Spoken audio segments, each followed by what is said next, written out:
Halito, and welcome to Native ChocTalk, a podcast by natives for all.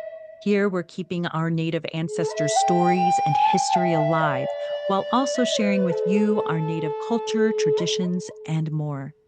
I'm Rachel Youngman, a Choctaw originally from Anadarko, Oklahoma. I hope you'll enjoy this journey with me as we learn from our Native American guests. And I hope you'll do me a favor. Feel free to like and share these episodes. I so appreciate it. Yakoki.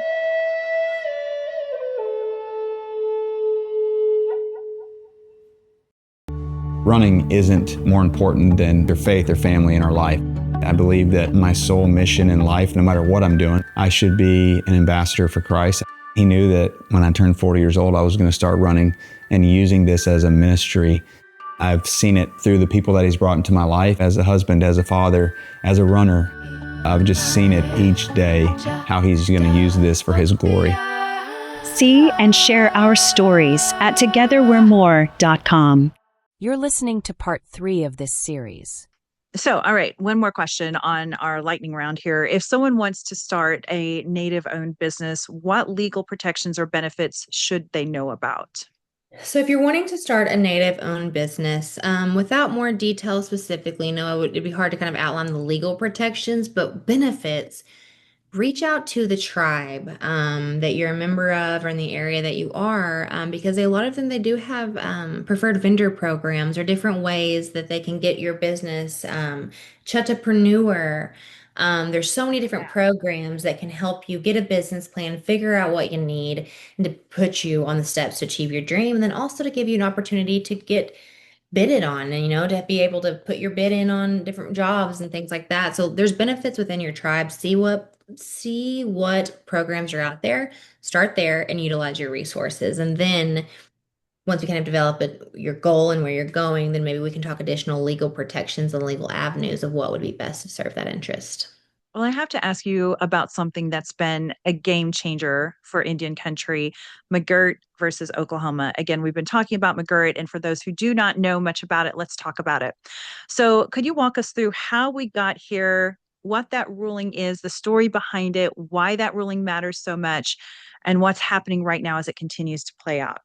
Absolutely.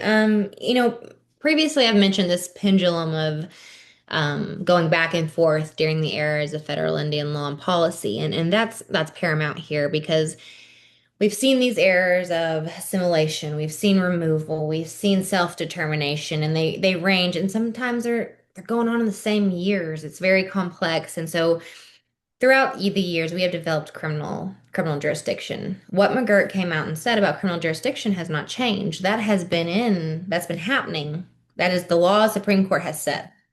What McGirt did come in and do is we know that Congress has the plenary power over tribes, meaning they taketh and they giveth away. If they want to, in the reservation systems, we talked about that in the sense of they created these reservation systems to keep us intact. Congress is the only one that has the power to remove those boundaries. Okay. So what we realize is a lot of times what people don't realize too is while before the Constitution was drafted, there were treaties in place. Treaties were simultaneously being drafted while the Constitution was in place.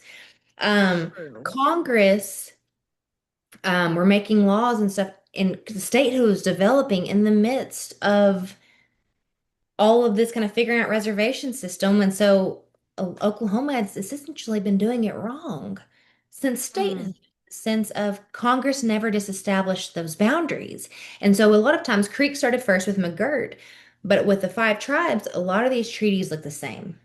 And so what we've seen is that's where each individual case has come out for the other tribes because the arguments are the same because the treaties are largely the same. And so once they found out the Creek Nation was never disestablished, here come the other 4 tribes as well, whose reservations were never disestablished because Congress never came in and explicitly disestablished them. And so then, Interesting. whoa, we've been doing it wrong all these years. What does right look like, and how do we go do this? And so when Yeah. McGirt came out, it was a huge deal because for the federal government and the judicial branch to come out with such a powerful opinion, and like I said, the first line is at the end of the Trail of Tears, there was a promise. And that is huge in the sense of for the first time, practitioners in Indian country were like, Okay, like we're about to right a wrong. And so McGirt comes out, it says reservations have never been disestablished. Well, with criminal law, like I said, we've kind of cleared out what that looks like. And so it Hmm. came very clear in the sense of if you're within the reservation, you're a tribal person, tribal has jurisdiction. If a non-native is involved, it depends on what type of crime it is. Is it a major crime, which federal government has jurisdiction to take? But Okay. sometimes federal government won't take the case. So, for example, let's just say it's a murder and we establish that it is a major crime. Okay. Federal government has jurisdiction to take it. Sometimes the districts can't take, they won't take it. And so they say, it fails to meet level of prosecutorial review or, whatever that phrase may be. It Hmm. fails to meet that. Well, what sucks, and I think where we're trying to connect these dots is the TLOA, the Tribal Law and Order Act, limits the tribe's sentencing power. So if the feds don't pick up this major crime and I'm where the tribe is going to prosecute it, the max that person can get is 9 years. So what may be a Oh, 25-year really? sentence in state is a 9-year sentence in tribal court. But the reason being is because at the time Congress didn't think that tribes had the ability to determine their own sentencing power. They couldn't do it themselves. Oh. And so it's trying to bridge these gaps of saying, okay, hey, we're going to get this jurisdiction.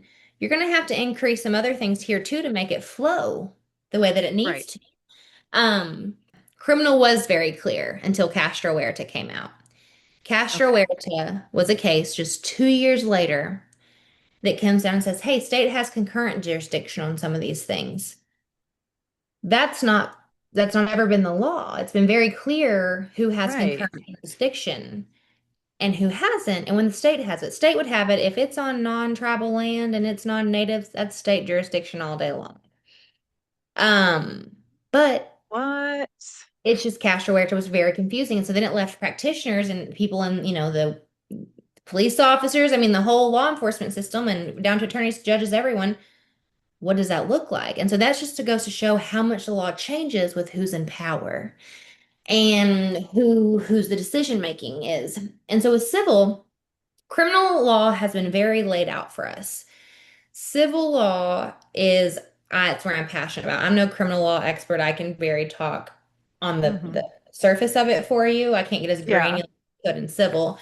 Um, but civil, I think, is what's kind of scary right now for the state Hmm. because you open the door. When I talk civil regulation, we talk environmental regulation, we talk permitting, we talk taxes, we talk LLC formation and travel entities. I mean, just so many different from the day-to-day activities that a government can do. Tribes, what does that look like for you? Yeah. And so we're trying to figure that out. And I think with civil jurisdiction has been pretty clear in the sense of tribes can exert authority on non-tribal members if they have a consensual relationship with the tribe through contract, some other dealing, whatever. That's Okay. where tribes can get creative. I've seen some tribes Okay. say, you know what? If you're going to come do business within our reservation, we're going to issue a permit. So they issue a permit, and then now you have to abide by all their civil laws. They've exerted jurisdiction over you. Oh. And so it's just all, Wow. Okay. yeah, it's just mind blowing of what does Oh that look my like? How can we set gosh. it up? The big one is taxes right now, which is does a tribal citizen who lives within their tribal reservation and who works for the tribal government, do they have to pay state taxes? And so right now it's kind of a power struggle rather than a hey, let's figure out how this works. Oh boy. And so that's where McGirt kind of opens up a lot of questions. And then Castro-Huerta, in my opinion, it explicitly, McGirt and Castro-Huerta do not mention anything civil. The holding and the rule is strictly on criminal law. But a lot of times in these decisions is what attorneys call dicta. And the dicta is kind of things that you can use for arguments, but it's not really, doesn't have a lot of weight because it's not the holding of the case. But I say that dicta can be used as a playbook for attorneys. It kind of lets you know what they're thinking, the court's thinking, and it kind of lets you know Ah, what okay. strategies you can play.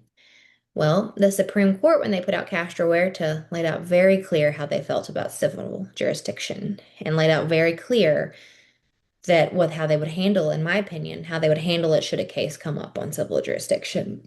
And so that's terrifying on what the lay of the land looks like. So if we get a case that has civil jurisdiction implications and it gets up to the Supreme Court, does it shut us down before we can get started? And so at what point do you be proactive versus Yeah. it's just all complicated, but that's kind of McGirt in a nutshell. It's kind of where it's going. It's exciting for tribes because you get the first chance to really have a mechanism to use your government and to Yeah. really besides, a lot of gaming and gaming is stuck on the compacts with the state. I mean, yes, it's Yeah, made to exactly. make revenue, but it gives us ways to think of other ways to make revenue. It gives us way to other ways to make money into our government, and that's terrifying for some state leaders.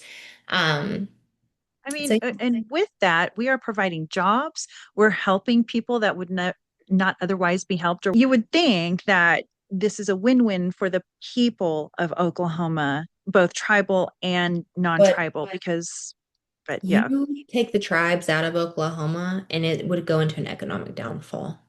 wow. I know I can say that for southeastern Oklahoma, but I would truly probably bet that's the same for all over. I mean, the amount of jobs, like the Yeah. jobs they create, the economy, the industry that they bring to otherwise rural regions that wouldn't get it, the Yeah. amount of money that goes into communal or municipal governments for fire stations, for upkeeps on government buildings, the amount of money that has gone into road repair. I mean, there's just There's it a lot. it's a lot. And for the tribes to succeed in Oklahoma, and I'm talking the big tribes to the small tribes, there's 38 in Oklahoma. For them to succeed, the state of Oklahoma needs to succeed. And Right. that is what's so frustrating is we can be hand in hand here and have the same goal and still both be okay. And just to get people on the same page to see that, it's been very hard, but I'm not Absolutely. losing hope. I think that if we can all kind of come to a point to see that we can work together, I wish Oklahoma would. I love Oklahoma. I am an Oklahoma girl, but Same. I wish we would admit we just suck right now. We are, we suck, but we can do better, and we We can will do do better. better. I'm hopeful as an Oklahoma girl. I'm hopeful. Right. Well, and I've also wondered if the ripple effects from McGirt versus Oklahoma all of this could have happened under a different governor, how much more the state and the tribes would thrive. They would be like, we always see them as two separate sovereignties or whatever, but it could be almost like we're side by side, just, working together. And I hope that we'll have that with the next governor. And I don't even, it, I'm not even trying to be political. I don't like to get political on Same. here, but it is affecting our tribes. And it seems like it's just for the sake of kind of ego. And there's a lot of benefits that the tribes bring to the state, as we talked about. Now, there might be some people who don't understand what McGirt versus Oklahoma was. Like, where did that come from? Who is McGirt? What Yes. happened with that story?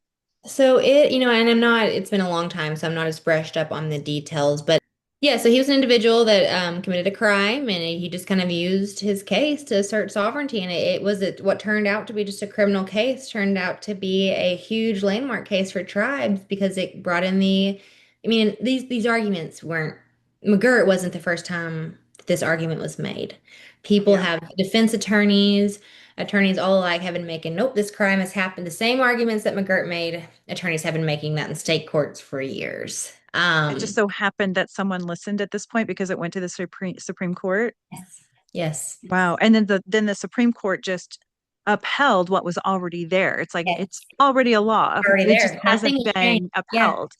Yeah. Yes. Jim C. McGirt, if people look him up, he was not a good man. And I think it kind of backfired on him, this whole thing, because he committed a crime against a girl. Was it on tribal land? It was on tribal land. He was on tribal land. Okay, so he's like, okay, well, I've been sitting in prison, and you guys have to take this. His attorney talked to him and said we should really take this to tribal court. You should be tried in tribal court. And then, when that happened, and when the Supreme upheld, okay, yes, he needs to be tried in tribal court. Correct me if I'm wrong on any of this. The tribal courts were like, yeah, you're going to jail. Like, no, you're not getting out of this just because you were on tribal land when you committed a crime Yes. against a girl. So. I think that's what's scary is a sense of the idea they think, oh, well, they're going to get off. They're not going to have their day in court. And that's absolutely not true. And if there has been any No. flaws in the system where someone has gotten released or someone's time was cut short or whatever, again, I'm not a criminal attorney. I can't say all of the proper terms. And I doubt it is because it's not because they want them to walk free and the state doesn't. It's because we're trying to figure out the procedure and the process. And so I Yeah, think it's something that when you've had a statehood that has been running on a process and have not been following the federal law for years, we're going to have to be patient with the time it takes to undo that. yeah, It is going to, I mean, that is a statewide effort to get people to understand an education piece, um, to get people to understand how this works. And so it's, bear with us. It is working. If people can get on the same page and, be educated on it, it's not meant to be a situation of where a criminal just gets to walk free. That isn't by no means the goal of this. I think it's just of a course. learning of, Yeah, it's going to take some time, but that's the one off. I don't think that's an exception to where, that's the point of McGirt, is so criminals can for run sure. free. For sure. And some people that are anti-tribes, they'll say, oh, now natives just get away with crimes. It's not true. In fact, sometimes it's even a greater sentence than they would have gotten elsewhere. You never know. So anyway, I was so glad you're clearing up that misconception. That is a misconception that tribal people do not get in trouble. Yes. So word to the wise, keep that in mind. Yes, for sure. So, here on Native Chalk Talk, I love to learn about the hearts behind the work. So, why don't you tell us about your Choctaw family, who they were, where did they live, any, interesting stories you may have to share with us? Absolutely. I would really kind of love to share my journey on really finding my family connection, my culture. Yes. It's something like most families, you don't talk about it. It was kind of, you didn't talk about your language. I'd known, loosely of my family. I'd known that my great grandma had attended Wheelock. I had heard, some stories of my culture, bits and pieces, but it was never really explained to me. There was just certain things, whether it may be a staple of Conchi Labona or it Mhm. was certain stories about, that now I learn, I'm like, that's my Choctaw ancestry. But at the time, no one really kind of just would classify it as that. It was just Right. kind Didn't put the puzzle pieces of put the together. puzzle pieces together, right? And so it Yeah. was kind of there was a longing to kind of learn that side of me. And there was a when I went to law school, there was a passion kind of for federal Indian law. And my whole life, with that background and knowing my whole life, I've been an anxious girly. I'm one that has just been, wired so tight. I'm just so anxious. And so, of course, when law school came, it was something new. So I was like, I'm gonna go see the therapist that the college is Yeah. providing. And I had been to multiple therapists. I'm like, I know what I need to work on. I know the breathing. It just is not working for me. And Yeah. it was her last day there, and I forget her name, but she said something to me that I'd heard no other therapist say. And she said, "Do you know where you come from?" She said, and I'm not talking your mom, your dad, your close grandparents. You know where they come from. I'm talking, do you know where your people come from? Wow. And it kind of just hit me like a load of bricks in the sense of, you know what? I need to find that out. And that is something that weighs heavy on my heart. About a week later, I got a call that I'd received the Heritage Legal Scholarship through the Choctaw Nation, well, the Choctaw Foundation, excuse me. And so the idea was Amazing. that I would work for my scholarship for law school. I would work in return for the Choctaw Nation. And I made it my mission then to go get into my culture. And so it is so ironic to me and such a full circle blessing. I had no intentions of historic preservation law or environmental law, and I got to become really close with our historic preservation team, and they taught me so much about my culture, about the law. They taught me the law on historic preservation. They're the ones Wow. that taught me. And now I've been able to have conversations with my grandpa about his grandpa who signed the Dawes Roll for us, and he had our allotment land. And there's conversations we've had about my great grandma's time at Wheelock. There's times of where, how my grandpa kind of discussed why, we didn't probably talk about that, or how maybe I asked him, what do you think happens to our allotment land? And he said it was probably beat out of him, to be quite honest to you. Oh, that's so And sad. just so sad, but stories that I'd never heard my whole Right. life. And so it was I feel so honored to kind of be this culture reviver, I guess, if that's even a word, or Yes. Go something girl. family Yes. that is. And we've had about 2 years ago, the Denison side, which is my Choctaw side, they all got together and we had made I brought traditional food to the cookout. And so we had some traditional food. They had printed family trees and stories. And so I've been taking time to learn from my great aunts about our family history. And so it has just been the past 5 years have been really just the most honorable time because I say that the Choctaw Nation gave to me, but I gave to the Choctaw Nation, but it gave so much back to me. Not only just experience, but just the time I had with that historic Yeah. preservation team and getting to really learn my culture and then to carry that back to my family and kind of connect the dots that we were never able to has been an Yeah. honor. So I'm still learning. Yeah. I'm still all of Of that. course. I So I mean, it don't have is, super fun stories, but I'm learning, and it's just I would you're urge anyone learning. to go learn, to go learn. Yeah, and don't you just have that because the light bulb came on for you, like you had an awakening, and I did too at some point, and then I couldn't get enough. Yes. But what's so hard is finding the stories because you can find some facts and data. And for people who are non-native, researching your ancestral roots when it's Native American is a whole other story. It's not like you can date back to some castle in Germany, in Yes. 200 BC or something. It's Yes. it's guerrilla warfare, and so I No, fully that your expect. podcast really encouraged me. What was crazy is during around that time, about a year or two after I had started listening to your podcast, and I was like, oh my gosh, I've got to go find my story too. No And so, way.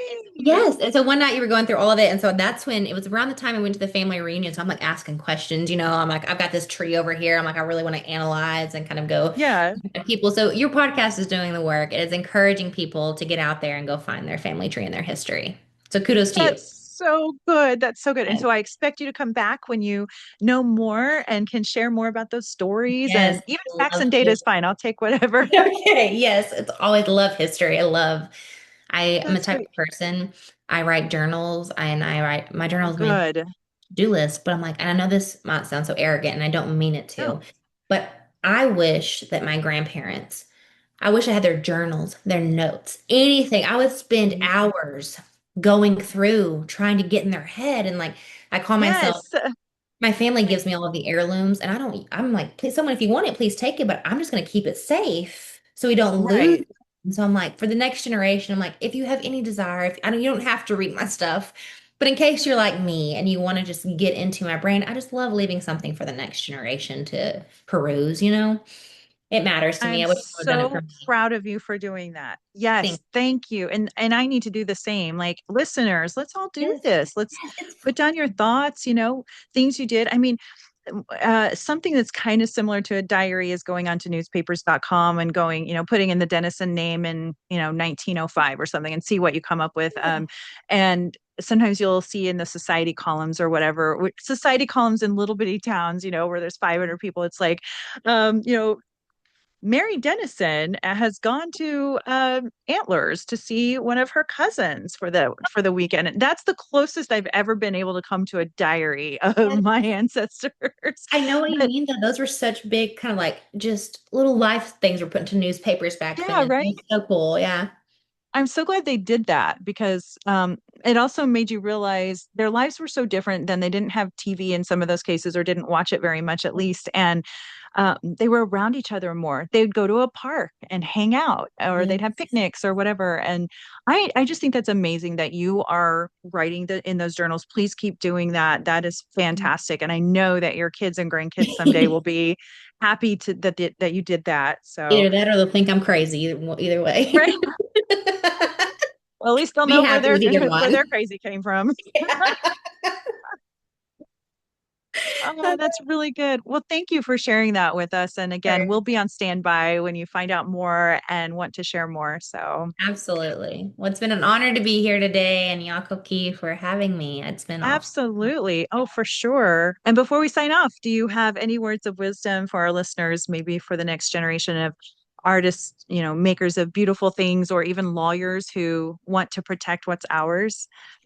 Yes, I do. Go out there, be bold, protect what's yours, and fight. Fight and educate. Most importantly, educate. I think there is so it's disheartening at times because you especially for attorneys and I can imagine for artists and just in all of it, we've been Yeah. educating for so long. Why do we have to keep educating? Don't give up. Don't give up. Keep putting your work out there. Keep putting your beautiful art out there. Keep going. Please go be an attorney. We need tribal law attorneys out there. We need tribal artists out there. Go do it. Be creative and don't be afraid to do something that's not been done. Because unfortunately, this area is such a great area. We might not know what to do, but the worst thing you can do is sit on a decision. So make a decision, go for it, and learn as you go and get creative. And I think that's truly you'll be all right. You can do that. Beautifully said. And you are living proof that that can be done. You're doing it right now. Thank you. So if you'd like to learn more about Chloe's work, check out MoyerLawPLLC.com. Chloe, thank you so much for taking the time to share your knowledge with us today. And Yakuki to all of you who are listening and for being here today. Yes, Yakoki. Thanks for listening to Native Chalk Talk. Be sure to join our community on YouTube, Facebook, Instagram, and Twitter, and check us out at nativechalktalk.com.